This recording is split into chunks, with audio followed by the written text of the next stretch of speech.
Good morning for this latest update mga ka-farmers. Ito yung pechay na tinanim namin last December or last year. Kitang-kita nyo naman, napakapangit. Pwede nang tanggalin at itapon. Ay nako, napabayaan kasi 2 weeks na hindi ako bumisita dito kasi nagbakasyon nga. At kasalukuyan dito meron namang makakain, sweet basil, intercrop, buckwheat, pechay. Kung naalagaan lang to, siguradong sigurado napakagandang tanawin yan mga traps. Okay, dito naman dahil sa weeds tuluyan siyang hindi nakatobo ng maayos. Tingnan nyo naman, may mga butas-butas pa, napakapangit at hindi label yung tumubo. Dito malalaki na at doon napakaliit na. Pareho naman silang tinanim at the same time. Ito rin trial and error lang pala ito kung magiging successful ba yung treatment na gagamitin ko. So today or next week or tomorrow, apply tayo ng mga concoctions gaya ng FPJ, plant juice in short, fermented plant juice, at fish amino acids or FAA.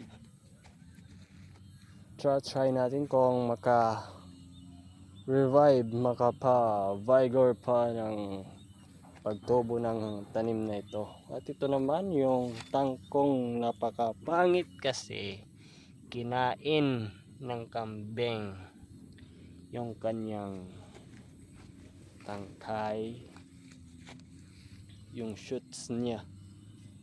Okay, ganito talaga kataas yung mga damo na winiding ko. Napakataas guys. Ito, grinaskat ko to bago matapos yung trabaho, or December 26 ko to grinaskat. December 26, 2025. Ngayon 2026 na, June 5 goro. Basta or 6, basta Tuesday na ngayon.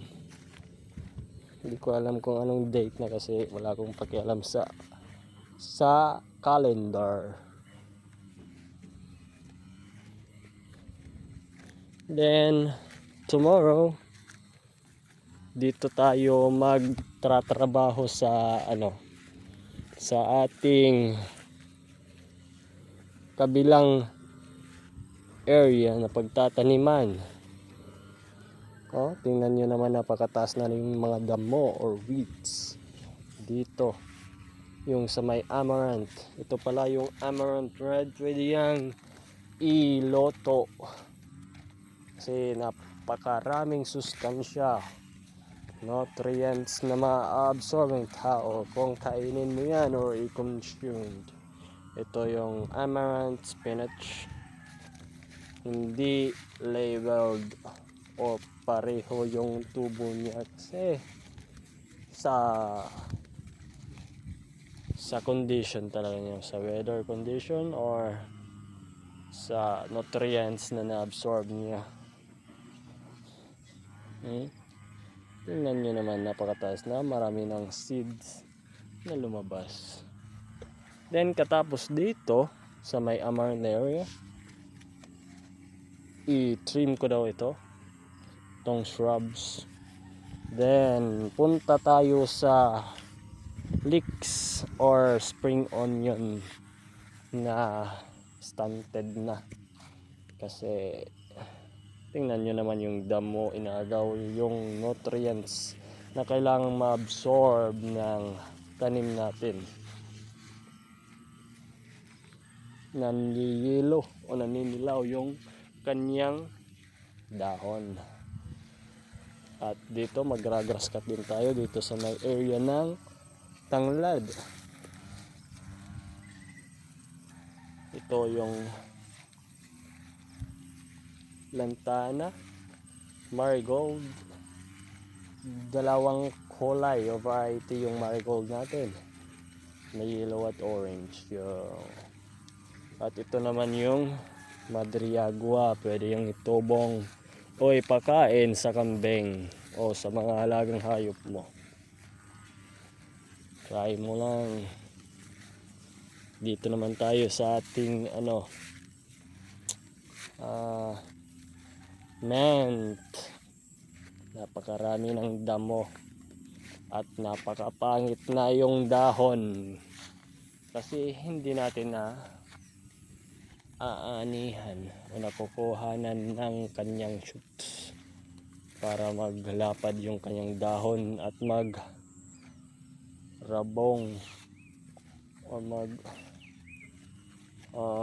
napakalimutan ko yung term na yun, basta ganun na yun.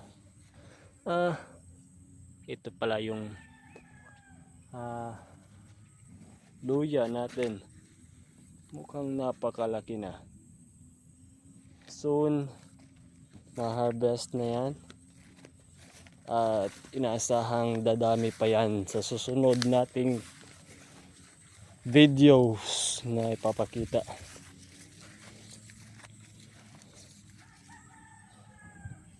Yung Tarragon, malapit nang maubos yung kanyang lahi kasi hindi talaga tayo makafocus sa pagwi-weeds kasi priority natin yung sa front. Madali kasing tumubo yung dahon pag tig-ulan. Nakakalimutan ko yung pearl onion pala. Natatabunan na rin ng weeds. Okay, sa susunod naman yung iba kasi napapagod na akong magsalita sa inyo guys. Ayoko nang magsalita ng matagal kasi baka mablangko yung isip ko at hindi na ako makapagsalita o mag-collapse ako dito. Hanggang sa ngayon lang at sa susunod ulit guys, paalam. Thank you.